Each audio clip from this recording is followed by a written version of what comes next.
हाय, आप सभी का जेपीएससी जेएसएससी लाइव में स्वागत है। मैं अमरजीत प्रसाद। आज के इस सेशन के अंतर्गत जेपीएससी प्रारंभिक परीक्षा के अंतर्गत पेपर 1 में पूछे जाने वाले सामान्य विज्ञान के वस्तुनिष्ठ प्रश्नों का चर्चा यहाँ पे करेंगे। यह एपिसोड 1 है। तो चलिए आज का लेसन हम लोग स्टार्ट करते हैं। प्रश्न संख्या 1 जो कि आपके स्क्रीन पे है। एक व्यक्ति द्वारा जमीन पर डाला गया दाब सबसे अधिक कब होता है? चार ऑप्शन है। ए, जब वह जमीन पर लेट जाता है। बी, जब वह एक पैर के अंगूठे पर खड़ा होता है। सी, जब वह जमीन पर दोनों पैरों के साथ समतल खड़ा होता है। और डी, उपरोक्त सभी स्थिति में दाब समान होगा। अब यहाँ पे जो दाब है यानी प्रेशर, इसका फॉर्मूला होता है थ्रस्ट बाई एरिया, यानी इसे सिंपल भाषा में फोर्स बाई एरिया कर सकते हैं। थ्रस्ट जो होता है वो परपेंडिकुलर फोर्स होता है। जब लंबवत फोर्स किसी वस्तु पर डाली जाती है तो उसे थ्रस्ट कहते हैं। तो P बराबर थ्रस्ट बाई एरिया या फिर फोर्स बाई एरिया कहते हैं। अब यहाँ पे दो कंडीशन आते हैं। पहला कंडीशन में P जो है वो डायरेक्टली प्रोपोर्शनल है F के, जब एरिया कॉन्स्टेंट हो। वहीं P जो है वो इन्वर्सली प्रोपोर्शनल है एरिया का, जब फोर्स कांस्टेंट हो। तो अब इसका मतलब क्या हुआ? अगर फोर्स बढ़ाएंगे पहले स्थिति में तो प्रेशर बढ़ेगा, और फोर्स घटाएंगे तो प्रेशर घटेगा। वहीं दूसरे स्थिति में अगर एरिया यानी सरफेस की बात करें, सतह की बात करें, तो अगर एरिया को हम लोग बढ़ाएंगे तो प्रेशर घटेगा, क्योंकि यहाँ पे जो रिलेशन है वो रेसिप्रोकल है। वहीं अगर एरिया को घटाएंगे तो प्रेशर बढ़ेगा। ठीक है, तो अब यहाँ पे देखिए जो भी मैटर है, जो ऑप्शन दिए गए हैं वहाँ पे हम लोग एरिया को इंडिकेट करेंगे कि किसमें कितना एरिया इंडिकेट हो रहा है। तो अगर पहले केस में अगर बात करें हम लोग, तो जब वह जमीन पर लेटा हुआ है, यानी एक व्यक्ति जमीन पे लेटा हुआ है, सपोज ये मान लीजिए कि ये लेटे हुए हैं, ये इतने एरिया को ये कवर कर रहा है। दूसरा कंडीशन है कि अंगूठे पर खड़ा है। तो एक अंगूठा कितना बड़ा होता है? मान लीजिए इतना बड़ा है। ठीक है, ये अंगूठे पर खड़ा है।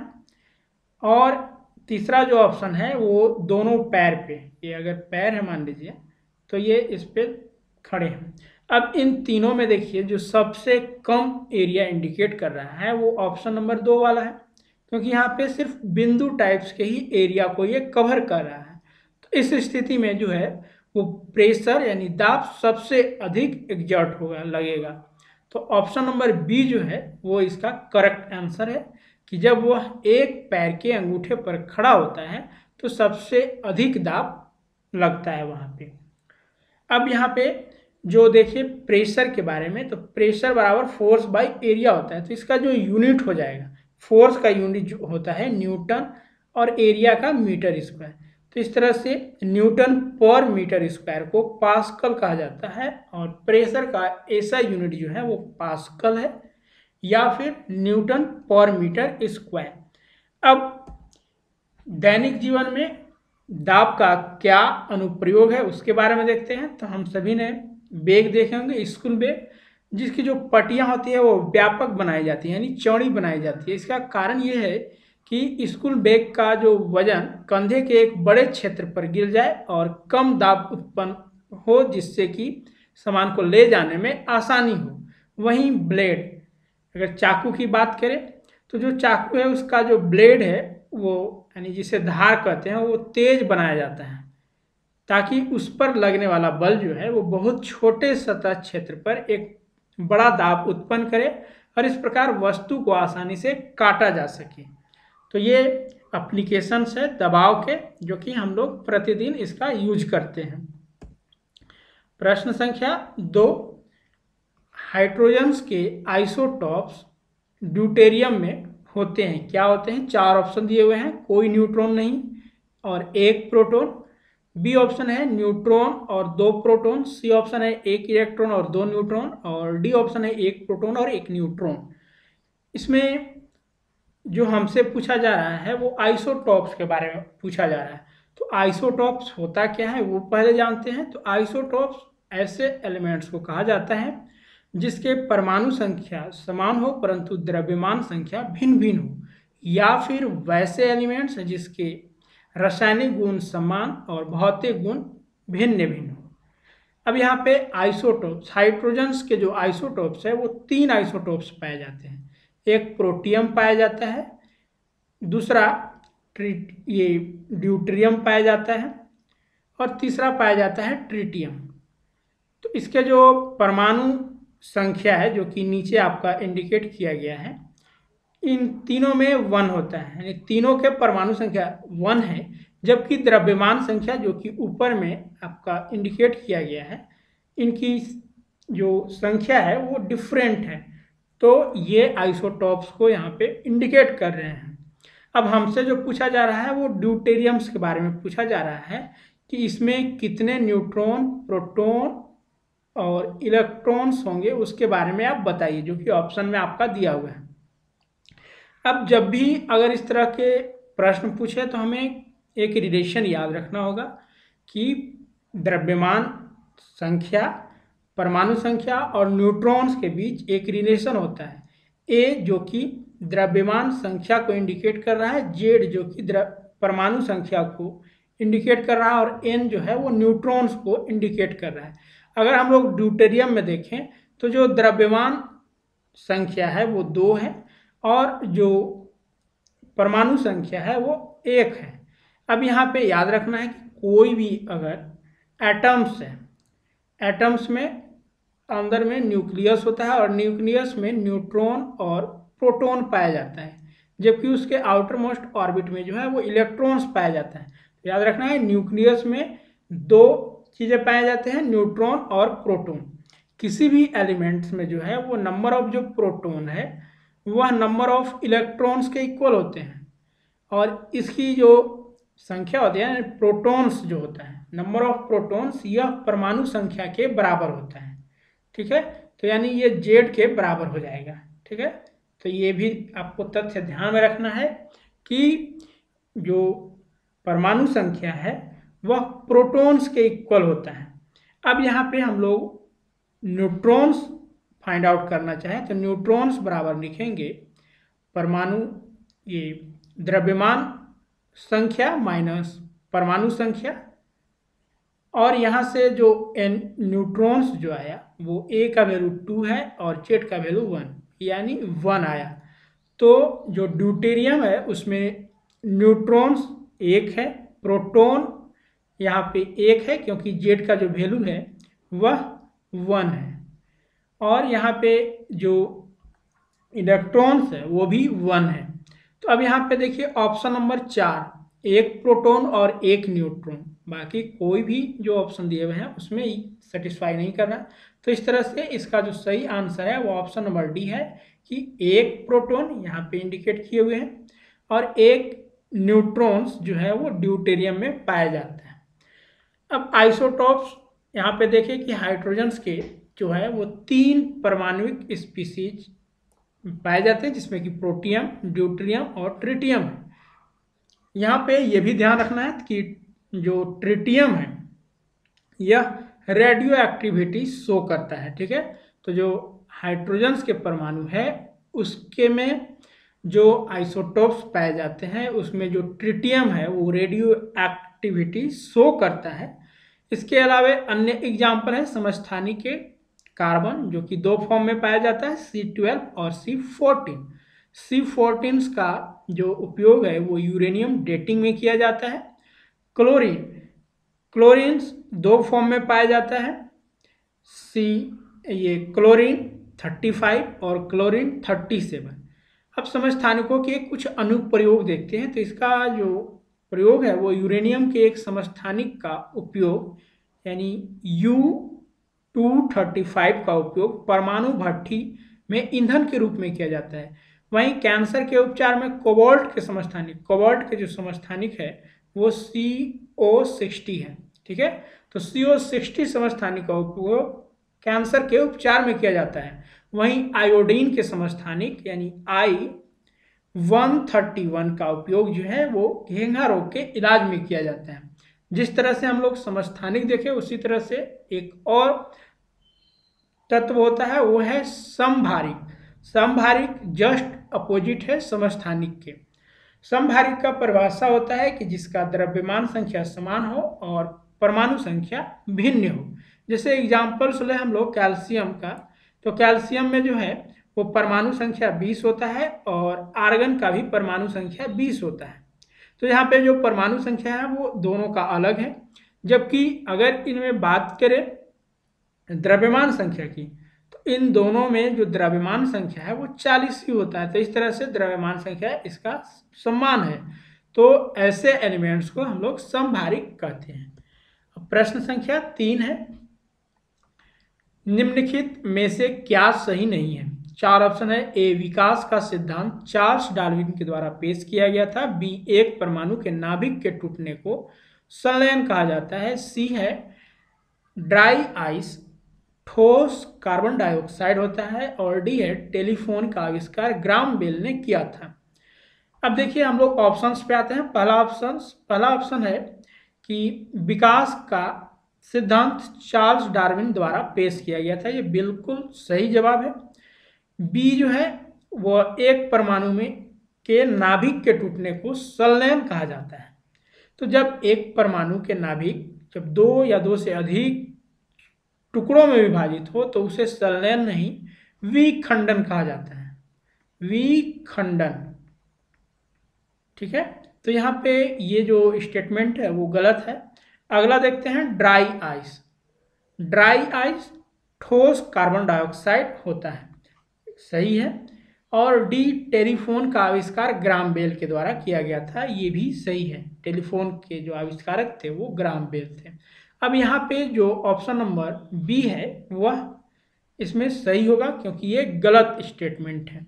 अब यहाँ पे नाभिकीय विखंडन और नाभिकीय संलयन के बारे में जान लें। तो नाभिकीय विखंडन, जब एक बड़ा नाभिक 2 या 2 से अधिक छोटे नाभिक में टूटते हैं तो उसे हम लोग नाभिकीय विखंडन कहते हैं। जबकि नाभिकीय संलयन में 2 या 2 से अधिक छोटे नाभिक जो है वह एक बड़े नाभिक का जब उत्पन्न करते हैं, बनाते हैं, तो उसे हम लोग नाभिकीय संलयन कहते हैं। नाभिकीय संलयन का बेस्ट एग्जाम्पल है कि हाइड्रोजन से हीलियम का बनना, यानी जब सूर्य जो है वो प्रकाश उत्पन्न करता है तो यह नाभिकीय संलयन का एग्जाम्पल है। उसी तरह जो हाइड्रोजन बम है वो डिफ्यूज करता है तो वहाँ पे भी नाभिकीय संलयन देखा जाता है, जबकि नाभिकीय विखंडन जो है वह परमाणु यानी एटॉमिक जो बम होता है वहाँ पे देखने को मिलता है। प्रश्न संख्या 4, श्रृंखला में संयुक्त होने पर 3 समान प्रतिरोध 90 ओम के बराबर है। समानांतर में संयुक्त होने पर उनका समतुल्य प्रतिरोध कितना होगा? अब यहाँ पे हमें 2-3 जो कॉन्सेप्ट है उसको जानना होगा। तो कोई भी अगर सर्किट है मान लीजिए, तो उसमें 2 तरह से प्रतिरोध को हम लोग कनेक्ट कर सकते हैं। एक तो आपका सीरीज में होगा यानी श्रृंखला में होगा। मान लीजिए ये हमारा, यहाँ पे हम 3 प्रतिरोध को इंडिकेट कर रहे हैं और इसे सर्किट में कनेक्ट कर रहे हैं, ठीक है।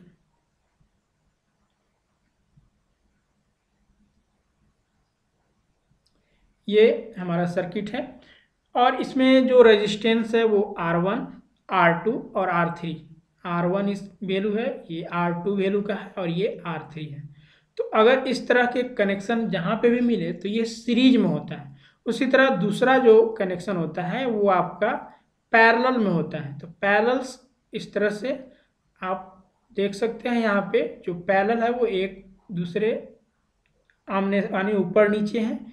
और अगर इसको हम लोग क्लोज कर दे तो ये एक सर्किट का फॉर्मेशन हो जाएगा यहाँ पे, ठीक है। तो इस जो इसका वैल्यू अगर मान लीजिए R1, R2 और ये R3 है, तो अब यहाँ पे 2 तरह के हमारे पास सीक्वेंस आए हैं। एक तो श्रृंखला में सीरीज में जो कि पहले इंडिकेट कर रहा है और दूसरा जो है वो आपका पैरेलल में इंडिकेट कर रहा है। अगर पहले वाले का R इक्विवेलेंट हम लोग निकालना चाहें, यानी इन तीनों रेजिस्टेंस का वैल्यू निकालना चाहें, तो इनका सिंपली हो जाता है R1 + R2 + R3। वहीं अगर सेकेंड वाले का R इक्विवेलेंट निकालना चाहें तो इसका जो आर इक्विवेलेंट होता है वो 1/r1 plus 1/r2 plus 1/r3 के इक्वल होता है। अब प्रश्न में जो दिया हुआ है वो इस फॉर्मेट में दिया हुआ है, ठीक है। इन तीनों का जो वैल्यू दिया हुआ है वह दिया हुआ है 90 ओम, 90 ओम। यानी यहाँ पे मान लीजिए कि आर है, यानी सभी तीनों का जो वैल्यू है वो आर है, जिसमें कि R1 इक्वल है R2 का और इक्वल है R3 का। ये पहला स्टेटमेंट में कहना चाह रहा है कि तीन समान प्रतिरोध, तो R1 बराबर R2 बराबर R3 कर दिए। अब यहाँ पे जो R1 का वैल्यू है यानी R1 plus R2 plus R3 का जो वैल्यू है वह है 90 ओम, ठीक है। अब यहाँ पे देखिए हम R1 को R1 ही रहने देते हैं और R2 को R1 में कन्वर्ट कर देते हैं क्योंकि ये तीनों इक्वल है। तो यहाँ से 90 ओम आया और इनको ऐड करेंगे तो 3R1 आया और इसका वैल्यू 90 हुआ। अब यहाँ से 3 से कट जाएगा, ये 30 आंसर आया। तो R1 का जो वैल्यू हो गया वो आपका 30 हो गया, ठीक है। ये आपका 30 है। तो R1, R2, R3 इन तीनों का वैल्यू सेम है और वो है 30। तो अब हम लोग जो सीरीज में दिया हुआ था वहां से हम लोग निकाल लिए कि R1 का वैल्यू क्या है। अब इसे पैरेलल में जब इस फॉर्म में कनेक्ट कर दिया जाए तो पूछा जा रहा है कि इसका वैल्यू क्या होगा। तो अब हमें 1/r इक्विवेलेंट निकालना होगा क्योंकि यही तो हमसे पूछा जा रहा है कि समानांतर में संयुक्त होने पर उसका प्रतिरोध कितना होगा। तो इतना बराबर क्या हो जाएगा 1/r1 plus 1/r2 plus 1/r3। अब देखिए 1/r1 यानी R1 का वैल्यू 30 है, R2 का भी वैल्यू 30 है और R3 का वैल्यू भी 30 है। अब इनको ऐड करेंगे तो सिंपली 3/30 हो जाएगा और इस तरह से ये कैंसिल हो गया, नीचे में 10 आया। तो 1/r1 बराबर यानी 1/r इक्विवेलेंट बराबर 10 हुआ। तो यहाँ से हम लोग लिख सकते हैं R इक्विवेलेंट बराबर यानी दोनों रिवर्स हो जाएगा तो ये 10 ओम यहाँ पे आ जाएगा, 10 ओम। तो इस तरह से इसका जो सही आंसर है वो ऑप्शन नंबर ए है, यानी 10 ओम इसका करेक्ट आंसर है। अब यहाँ पे हम लोग प्रश्न संख्या 5 देखते हैं। निम्नलिखित कथनों पर विचार करें। कार्य नहीं किया जाता है जब, 4 ऑप्शन दिए हुए हैं। ए, एक व्यक्ति क्षैतिज सड़क पर चल रहा है। दूसरा जो स्टेटमेंट है वो एक व्यक्ति पहाड़ी पर चढ़ रहा है। तीसरा स्टेटमेंट है एक व्यक्ति अपने सिर पर भार रखकर क्षैतिज सड़क पर चल रहा है। और चौथा जो स्टेटमेंट है वो चंद्रमा पृथ्वी का चक्कर लगाता है। अब इन चारों स्टेटमेंट में हमसे जो पूछा जा रहा है वह यह पूछा जा रहा है कि किसमें जो है वह वर्क नहीं होगा, यानी W बराबर 0 होगा। तो W बराबर हम लोग जानते हैं कि फोर्स इंटू डिस्प्लेसमेंट होता है। अगर मान लीजिए कि ये इस डायरेक्शन को डिस्प्लेसमेंट लिखते हैं और ये फोर्स यहाँ पे एग्जर्ट हो रहा है, तो अगर इसे कंपोनेंट के अलोंग अगर तोड़ना चाहें तो ये ऊपर में F साइन थीटा होता है और नीचे में जो डिस्प्लेसमेंट के जो एक्सिस शो कर रहा है यहाँ पे F cos थीटा होगा। तो इस तरह से इसको अगर कंप्लीट हम लोग डिफिनेशन करना चाहें तो यहाँ पे जो होगा वो F.D होता है। तो अब इसको कंपोनेंट में डिवाइड करने पर यह जो फॉर्मूला हो जाता है वह वर्क बराबर force into displacement cos theta, ठीक है। तो वर्क बराबर होता है force into displacement cos theta. अब यहाँ पे 3 केसेस बनते हैं। एक तो केस ये बनेगा, पहला जो केस बनेगा वो कि अगर जो डिस्प्लेसमेंट हो रहा है, जिस डायरेक्शन में डिस्प्लेसमेंट हो रहा है उसी डायरेक्शन में अगर फोर्स लग रहा है तो उस केस में जो थीटा का वैल्यू है वो 0 हो जाएगा, ठीक है। तो कोस थीटा यानी कोस 0 का वैल्यू जो होता है वो 1 होता है। तो यहाँ से जो वर्क डन आपको प्राप्त होगा वो फोर्स इंटू डिस्प्लेसमेंट होगा। यह जो वर्क डन प्राप्त होगा वो मैक्सिमम वर्क डन प्राप्त होगा। जो 3 कंडीशन बताएंगे उनमें दूसरा कंडीशन ये हो सकता है कि जो थीटा का वैल्यू है वो 90 हो जाए, ठीक है। थीटा बराबर 90 यानी एक दूसरे के परपेंडिकुलर हो जाए। कि जिधर डिस्प्लेसमेंट लग रहा है उसके 90 डिग्री एंगल पर फोर्स एग्जर्ट हो, तो उस केस में जो cos 90 है वो जीरो हो जाएगा, यानी cos 90 का वैल्यू जीरो हो जाएगा। और किसी भी नंबर में अगर जीरो से मल्टीप्लाई करें तो वो जीरो ही होता है, तो इस केस में ये वर्क डन जो है वह जीरो हो जाएगा। और तीसरा केस, जब कोई एंगल्स पे फोर्स एग्जर्ट हो रहा है तो उस केस में जो वर्क डन होगा वह एफ डी कॉस थीटा होगा। तो ये तीन केसेस यहाँ पे देखने को मिल रहे हैं। अब चलिए हम लोग स्टेटमेंट में आते हैं। एक व्यक्ति क्षैतिज सड़क पर चल रहा है, यानी ये हॉरिजॉन्टल यानी क्षैतिज रोड है और ये व्यक्ति है। तो अब देखिए इनका जो डिस्प्लेसमेंट होगा टी वो इस डायरेक्शन में होगा और ये चल रहे हैं, यानी इनका जो फोर्स एग्जर्ट हो रहा है वो ऊपर में हो रहा है। तो इनके बीच जो एंगल बन रहा है वो 90 बन रहा है। तो इस केस में जो वर्क डन होगा वो जीरो हो जाएगा, क्योंकि जो हम लोग स्टेटमेंट 2 देखें वह सेटिस्फाई कर रहा है। तो इस तरह से यहाँ पे वर्क डन जीरो हो जाएगा।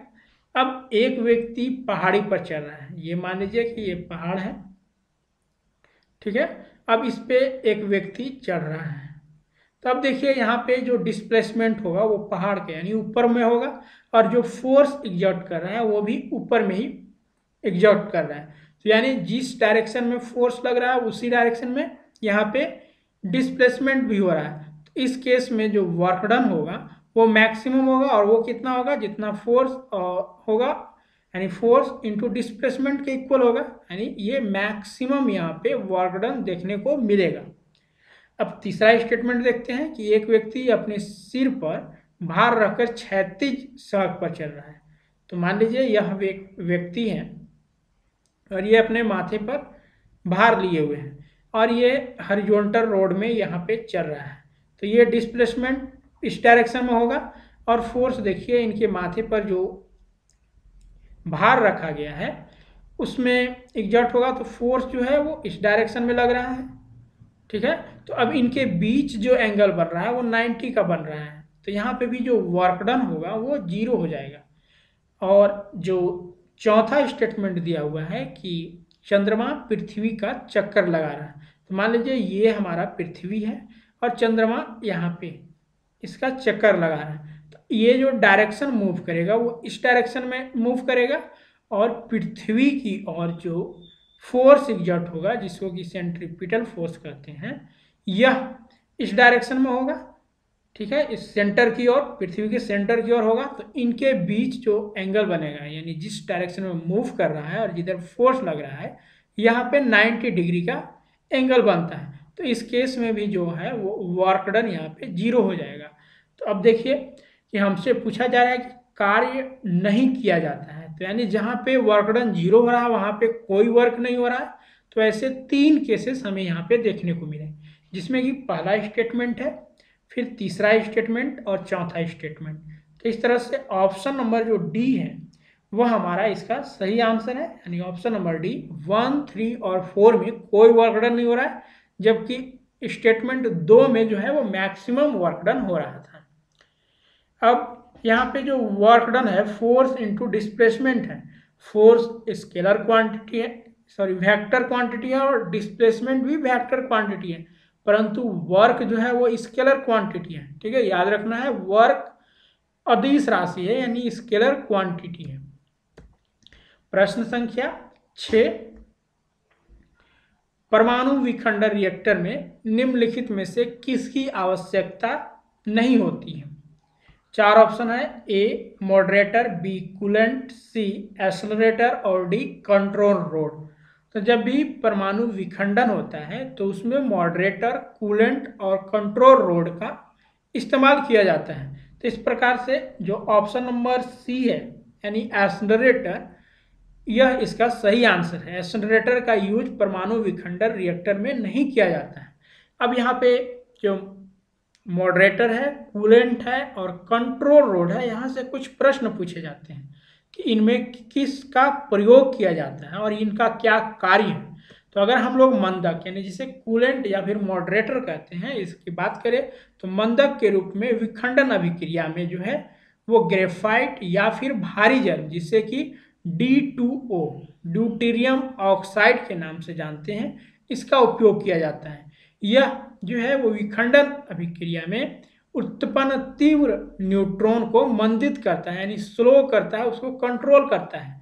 जबकि नियंत्रण जो छड़ है इसमें कैडमियम और बोरॉन की छड़ों का उपयोग किया जाता है, और यह जो छड़ है वह विखंडन में उत्पन्न होने वाले जो न्यूट्रॉन्स हैं, न्यूट्रॉनों को अवशोषित कर लेती है और इससे विखंडन की श्रृंखला रुक जाती है। तो इस पर्पज से इनका प्रयोग जो है वो नाभिकीय विखंडन में किया जाता है। हम लोग विखंडन के बारे में अभी पढ़ चुके हैं कि नाभिकीय विखंडन जब एक भारी न्यूक्लियस यानी जो नाभिक है, भारी नाभिक जब दो या दो से अधिक छोटे छोटे नाभिक में विखंडित हो तो उस अभिक्रिया को नाभिकीय विखंडन अभिक्रिया कहते हैं। प्रश्न संख्या 7, सोडियम की परमाणु संख्या 11 है और इसका द्रव्यमान संख्या 23 है। अब इनमें से 4 ऑप्शन दिए हुए हैं, इनमें कितने प्रोटॉन, न्यूट्रॉन और इलेक्ट्रॉन्स होंगे। तो अब यहाँ पे अगर हम लोग सोडियम की बात करें तो सोडियम का जो परमाणु संख्या है वो 11 है और द्रव्यमान संख्या 23 है। अभी हमने बताया कि द्रव्यमान संख्या इक्वल्स टू परमाणु संख्या प्लस न्यूट्रॉन्स होता है। तो अब यहाँ पे देखिए कि जो ए का वैल्यू है यानी द्रव्यमान संख्या वो 23 है, जेड का वैल्यू है यानी परमाणु संख्या वह 11 है, और जेड के इक्वल जो होता है वो नंबर ऑफ प्रोटॉन और नंबर ऑफ इलेक्ट्रॉन, ये सभी इक्वल होते हैं। अब यहाँ पे हम लोग आते हैं नंबर ऑफ न्यूट्रॉन्स निकालने के लिए। तो न्यूट्रॉन्स बराबर हो जाएगा ए माइनस जेड। ए का वैल्यू 23 है और जेड का वैल्यू 11 है। अब यहाँ से 23 माइनस 11 करेंगे तो 12 आएगा। तो इसमें कुल न्यूट्रॉनों की जो संख्या है वो 12 है और प्रोटॉन और इलेक्ट्रॉन्स की जो संख्या है वो 11 है। तो अब अगर हम लोग ऑप्शन नंबर सी देखें, ठीक है, ऑप्शन नंबर सी इलेक्ट्रॉन्स 11 और 12 न्यूट्रॉन्स जो है वो सोडियम में पाए जाते हैं। तो ऑप्शन नंबर सी इसका सही आंसर है। यहाँ से एक प्रश्न और पूछा जाता है जो कि काफ़ी फेमस है, Na+ कर दिया जाए तो क्या होगा, इलेक्ट्रॉन, प्रोटॉन, न्यूट्रॉन पे कुछ असर पड़ेगा? तो सबसे पहले हम लोग Na जिसके परमाणु संख्या 11 है, अगर इसको इलेक्ट्रॉनिक कॉन्फ़िगरेशन यानी विन्यास किया जाए तो KLMN के फॉर्मेट में करेंगे तो इसमें 2, 8 और 1 होता है सोडियम का। अगर हम लोग सोडियम प्लस कर दें तो यहाँ पे आपका जो कॉन्फ़िगरेशन होगा वो 1 यानी 2, 8 होगा। ये जो 1 बाहरी इलेक्ट्रॉन, जो 1 इलेक्ट्रॉन्स है वह यहाँ पे लॉस हो जाता है। यहाँ पे प्लस का मीन्स है कि एक इलेक्ट्रॉन या किसी को दिया हुआ है या फिर लूज किए हुए हैं। तो इस केस में इसका जो कॉन्फ़िगरेशन हुआ वो 2 और 8 हुआ। अब यहाँ पे देखिए कि जेड का वैल्यू क्या हो जाएगा। यहाँ इस केस में अगर Na+ किया जाता है तो जो परमाणु संख्या है वो 10 हो जाएगा, क्योंकि 8 और 2 10 हो गया। तो अब जो है वो न्यूट्रॉन में भी इसका असर पड़ेगा कि न्यूट्रॉन बराबर हमने देखा कि A माइनस जेड होता है। तो A का वैल्यू तो 23 ही रहेगा, क्योंकि पॉजिटिव चार्ज होने से जो है वो द्रव्यमान संख्या में कोई अंतर नहीं पड़ता है, परंतु परमाणु संख्या में अंतर पड़ता है और परमाणु संख्या वो 10 हो गया। तो इस तरह से यहाँ पे जो न्यूट्रॉन्स हो गया वो 13 हो गया। तो देखिए कि Na+ हो जाए तो उसमें जो परमाणु संख्या है वो 10 हो जाता है, जब यानी इसमें जो नंबर ऑफ प्रोटॉन्स है वह 10 हो जाता है और न्यूट्रॉन्स जो है वह 13 हो जाता है। ठीक है, तो ये ध्यान रखना है आपको, काफ़ी महत्वपूर्ण क्वेश्चन है। प्रश्न संख्या 8, चेहरे में कुल कितनी हड्डियां होती हैं? 4 ऑप्शन दिया हुआ है, 34, 24, 14 या फिर 4। इसका जो सही आंसर है वो ऑप्शन नंबर सी, 14 हड्डियां पाए जाते हैं चेहरे में। ठीक है, फेस में कुल 14 हड्डियां पाई जाती हैं। अब जो हड्डी की अगर बात करें तो यहाँ पे आपको एक टेबल शो कर रहा है। तो देखिए हमारे बॉडी में 3 तरह के कंकाल यानी हड्डियां पाई जाती है, जिसको डिवाइड किया गया है। एक तो अक्षीय कंकाल है, दूसरा उपाक्षीय है और तीसरा बाह्य कंकाल होता है। तो यहाँ पे जो फेस आता है वो अक्षीय कंकाल के अंतर्गत आता है, और वो भी जो सर है, सिर यानी हेड है, जो कि गर्दन से ऊपरी भाग को कहते हैं, जिसे कि स्कुल यानी खोपड़ी कहते हैं। इसमें 3 तरह के जो क्षेत्र है वो आते हैं, जिसमें कि पहला है कपाल, जो कि मस्तिष्क यानी ऊपरी भाग जो है, दूसरा है फेसियल यानी चेहरे वाले भाग, और तीसरा है कर्ण अस्थियां यानी कान, और चौथा है हार्ट भाग। ठीक है, तो इसमें हमसे फेशियल के बारे में पूछा जा रहा है। तो फेशियल में कुल जो है वह 14 हड्डियां पाए जाते हैं, जिसमें कि नेजल 2 है, टर्बाइनल 2 है। पढ़ने का मेन रीजन है, यहाँ से प्रश्न पूछे जाते हैं किन्हीं में से कौन सा हड्डी फेस में पाया जाता है। जैसे अगर मान लीजिए दिया हुआ है लेक्राइमल, कहाँ पे पाया जाता है, 4 ऑप्शन अगर दिए रहेंगे तो उसमें से आपको फेशियल में मारना होगा, यानी चेहरे पर ही हड्डी पाई जाती है। तो इनको काउंट कीजिएगा तो आपका टोटल जो हड्डियाँ आएगी वो 14 आएगी। उसी तरह कपाल में जो है वो कुल 8 हड्डियाँ पाई जाती हैं, यानी ऊपरी भाग में। वहीं कान में जो है वो कुल हड्डियों की संख्या 6 है, और हाड़ भाग में 1 हड्डी पाई जाती है। इस तरह से अगर कुल खोपड़ी की बात करें तो कुल खोपड़ी में 29 हड्डियाँ पाई जाती हैं। ठीक है, यहाँ पे 14 हो गया और 6 20 हो गया, और 8 यहाँ पे जो कपाल में पाया जा रहा है 28, और 1 हाइड्रल भाग में यानी 29। तो कुल स्कुल यानी खोपड़ी में हड्डियों की संख्या जो है वह 29 है। वहीं मेरुदंड की बात करें तो इसमें कुल 26 हड्डियां पाई जाती है। प्रश्न संख्या 9, पिट्यूरी ग्रंथि कहाँ स्थित होता है? 4 ऑप्शन है, ब्रेन, किडनी, लीवर, इंस्टेंटाइन। पिट्यूरी ग्रंथि यह ब्रेन में उपस्थित होता है। ठीक है, आप यहाँ पे सर्कल वाले भाग को देख सकते हैं। ये जो भाग इंडिकेट किया गया है, यहाँ से जो है यहाँ पे पिट्यूरी ग्रंथि स्थापित होता है।